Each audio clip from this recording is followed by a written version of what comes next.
नमस्कार दोस्तों, स्वागत है आपका हमारे यूट्यूब चैनल पर। दोस्तों, ये ग्रेड डी का मैटर है।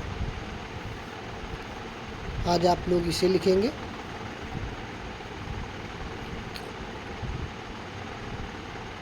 डिक्टेशन लिखने के लिए तैयार हो जाइए, लेकिन इससे पहले आप लोगों से रिक्वेस्ट है कि हमारे चैनल को सब्सक्राइब कर लीजिए और अपने दोस्तों को ज़्यादा से ज़्यादा शेयर करिए। ठीक है,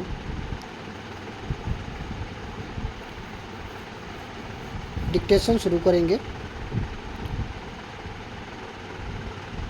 10 सेकंड बाद।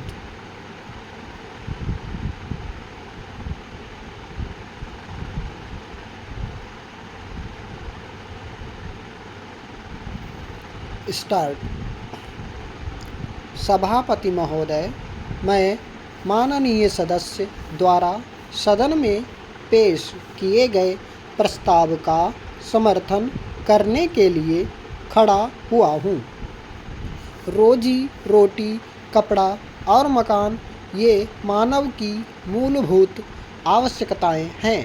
50 वर्षों की आज़ादी के बाद यह बड़े दुर्भाग्य की बात है कि हम इन मूलभूत आवश्यकताओं का समाधान नहीं कर पाए हैं। सवाल जब आवास नीति का आता है तो हमारे माननीय सदस्य कहते हैं कि जनसंख्या नीति ठीक होनी चाहिए और बढ़ती हुई जनसंख्या के कारण ही ये सारी समस्याएं उत्पन्न होती हैं। मैं आपके माध्यम से कहना चाहता हूँ कि जनसंख्या वृद्धि भी गरीबी के कारण ही होती है। इस बात का अंदाज़ा आप आंकड़ों को देखकर लगा सकते हैं कि अमीरों में जनसंख्या वृद्धि का अनुपात कम है और गरीबों में अपेक्षाकृत बहुत अधिक है। महोदय, वास्तव में देखा जाए समस्याएं दो प्रकार की हैं। एक तो वे लोग जो गांव में रहते हैं और दलित हैं, उनके आवास की समस्या है, और दूसरे वे लोग हैं जो गांव छोड़कर रोजी रोटी की तलाश में शहरों में भाग रहे हैं। आज जब सदन में आवास के संबंध में चर्चा हो रही है तो कुछ माननीय सदस्य बड़े लोगों के लिए आवास की समस्या के बारे में कहते हैं।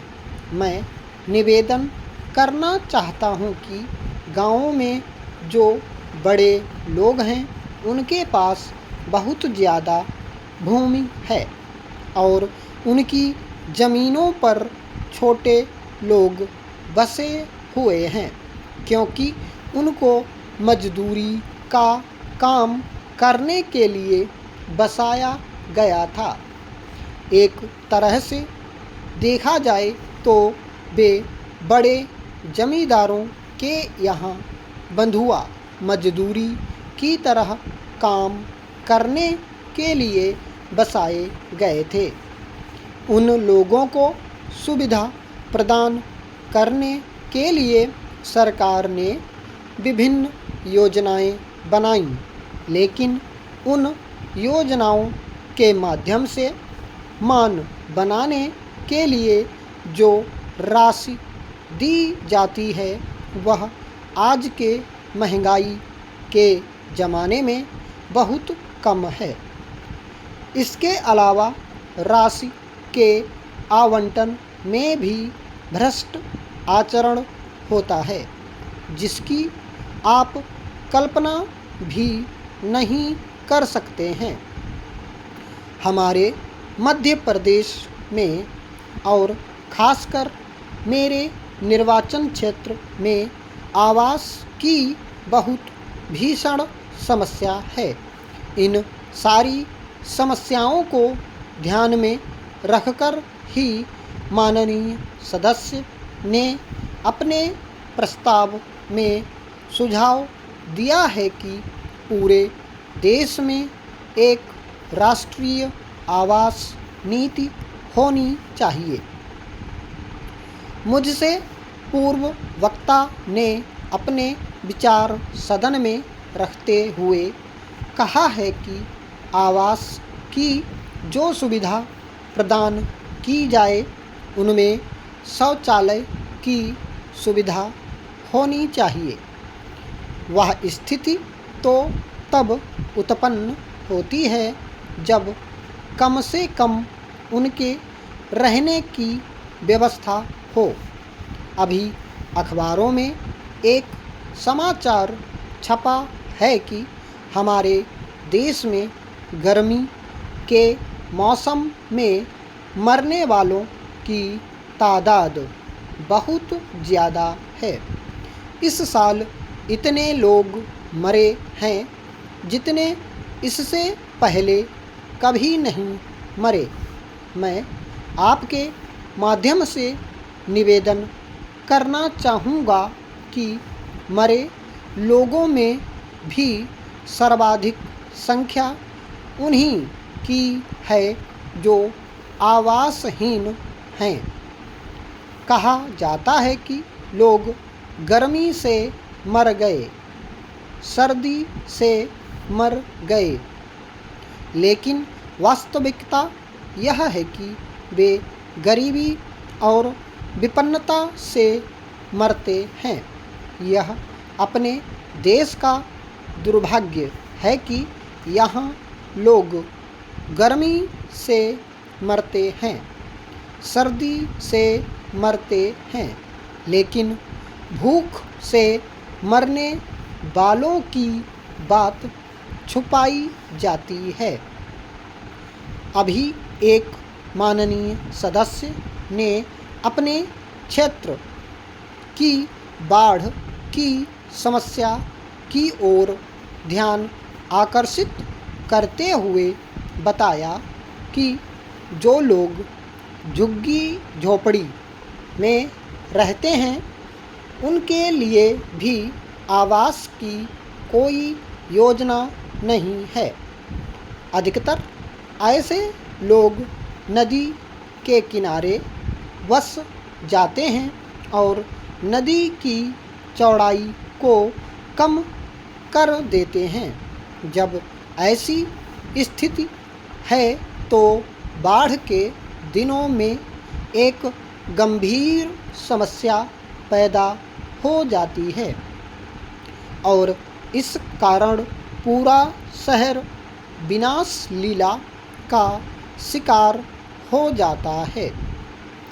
इन्हीं सब बातों को ध्यान में रखकर माननीय सदस्य ने अपने प्रस्ताव में एक राष्ट्रीय आवास नीति की योजना पर अधिक जोर दिया है।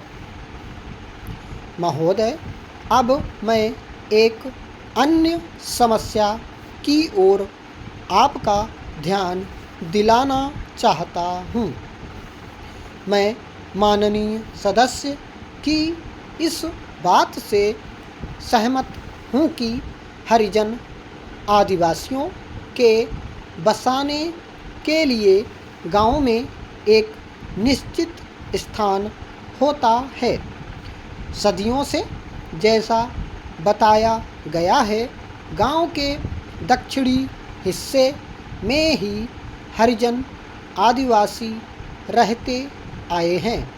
यह व्यवस्था भी उस समय गांव के बड़े जमींदारों द्वारा की गई और इसके एक मुख्य कारण यह भी था कि ये लोग गरीब थे और इन लोगों को अपने निजी लाभ के लिए बंधुआ मजदूर बनाकर रखा गया।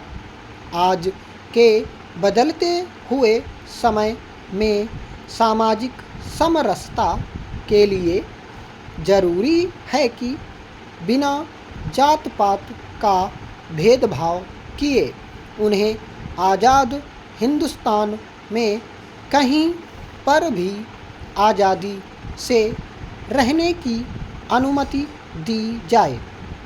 यह सारा का सारा काम तब ही हो सकता है जब देश में एक राष्ट्रीय आवास नीति बने।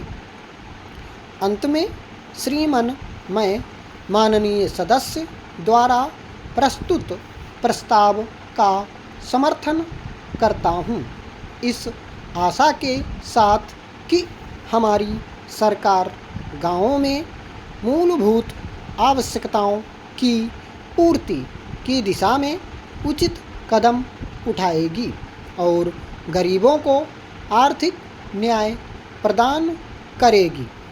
स्टॉप। दोस्तों, अगर डिक्टेशन पसंद आया हो तो प्लीज़ सब्सक्राइब कर लीजिए चैनल को और अपने दोस्तों को ज़्यादा से ज़्यादा शेयर करिए। ओके।